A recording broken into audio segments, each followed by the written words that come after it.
Assalamu alaikum my dear all shining stars. Welcome back to another video. This is Maru Khan. Hope you all are doing well.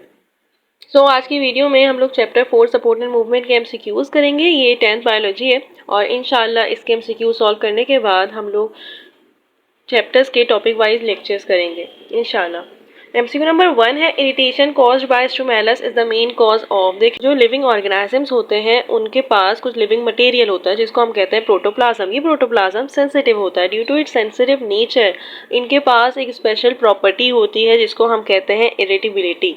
ये irritability हम ये कह सकते हैं कि irritation जब भी ये लोग स्टिमुलस कोई भी बाहर का इंटरनल या एक्सटर्नल एनवायरनमेंट में चेंज होता है तो जब भी ये लोग इसको अडेप्ट करते हैं एक्सटर्नल या इंटरनल कोई भी चेंज हो तो उसकी वजह से जो इरिटेशन कॉज होती है ना उसको ख़त्म करने के लिए अवॉइड करने के लिए ये कॉज करते हैं एक मूवमेंट को। हम ये कहते हैं कि ये है मेन कॉज ऑफ मूवमेंट। इसको ख़त्म करने के लिए ये इरिटेशन को ख़त्म करने के लिए ये मूव करते हैं और हम ये कहते हैं कि इरिटेशन कॉज्ड होता है स्टिमुलस से जो मेन कॉज है मूवमेंट का। करेक्ट ऑप्शन यहाँ पे बी होगा।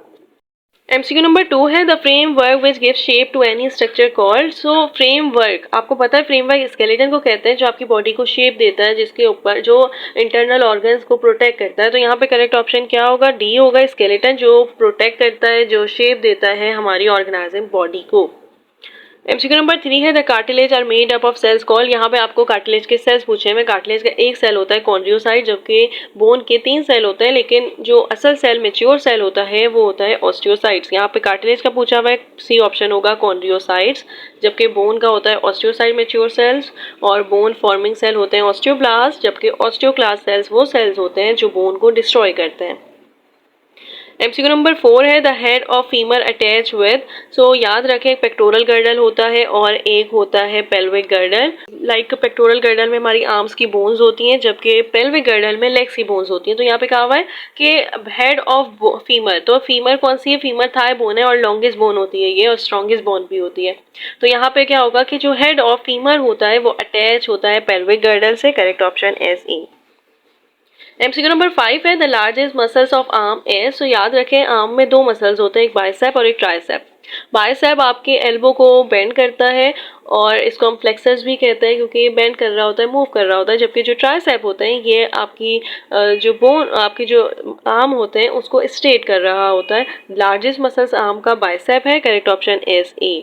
ट्राइसेप एक्सटेंसर्स भी होते हैं जो स्ट्रेट कर रहे होते हैं आपके आर्म को, एल्बो जॉइंट को स्ट्रेट कर रहे होते हैं। एमसीक्यू नंबर 6 है the band of tough fibrous connective tissues will attach to bone at joints called. तो याद रखें कि जॉइंट्स है, जॉइंट्स 2 बोन्स के बिटवीन होता है जिसकी वजह से मूवमेंट हो रही होती है। यहाँ पे हमारे पास कहा हुआ है कि band of tough fibrous connective tissue.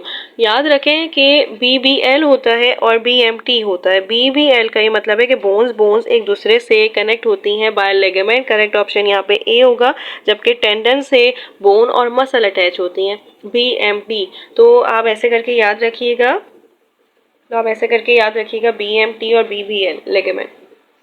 MCQ number 7 है softening and weakening of bones in children due to the deficiency of vitamin D called. So बच्चों में होती है जब भी विटामिन डी की डिफिशियंसी होती है तो उनको कॉज होती है रिकेट्स। और रिकेट्स एक ऐसी डिजीज होती है जिसमें ना उनके पैर की हड्डियां वगैरह टेढ़ी हो जाती हैं, उनकी वजह से वो मूव नहीं कर पाते तो सॉफ्टनिंग और वीकनिंग हो जाती है बोन्स की। बच्चों में इसको कहते हैं रिकेट्स। करेक्ट ऑप्शन यहाँ पे सी होगा। आर्थराइटिस वो डिजीज होती है जिसमें इन्फ्लेमेशन होती है, सूजन हो जाती है जो जॉइंट की, उसको हम कहते हैं आर्थराइटिस। अब ये ऑस्टियोआर्थराइटिस होती है कि जब भी आपके पास जॉइंट की आर्थराइटिस होगी उसको हम कहेंगे ऑस्टियोआर्थराइटिस।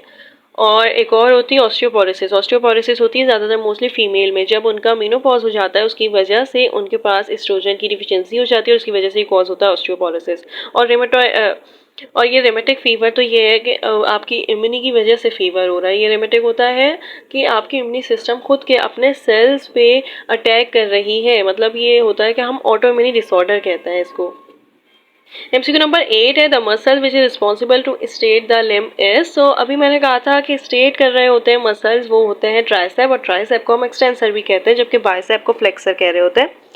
यहाँ पे एक्सटेंसर आएगा। Correct option is D.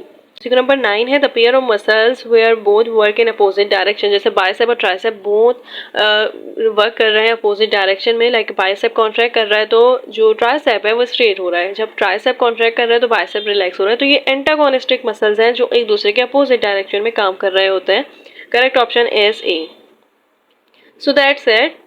Cardiac muscles heart के मसल्स होते हैं, स्मूथ मसल्स आपके होलो ऑर्गन्स में होते हैं, लाइक आपका जो लार्ज इंटेस्टाइन है, आपका स्टमक है, ये सारे जो आपके ऑर्गन्स हैं होलो ऑर्गन्स, ये बने हुए होते हैं स्मूथ मसल से। अगर हम अबडक्टर बात करें तो आप जब अपनी मिड लाइन से अपने हाथ को अवे करेंगे तो वो होता है अबडक्टर, जबकि अगर अपनी तरफ ला रहे होंगे मिड लाइन, अपनी बॉडी के मिड लाइन की तरफ ला रहे होंगे हाथ को, तो वो होता है एडक्टर। तो आई होप समझ आ गए होंगे। इंशाल्लाह नेक्स्ट वीडियो में हम दूसरे एक्सरसाइज के एमसीक्यूज करेंगे, देन फिर हम लेक्चर से स्टार्ट करेंगे। जब तक के लिए अल्लाह हाफिज़, all the best to all of you.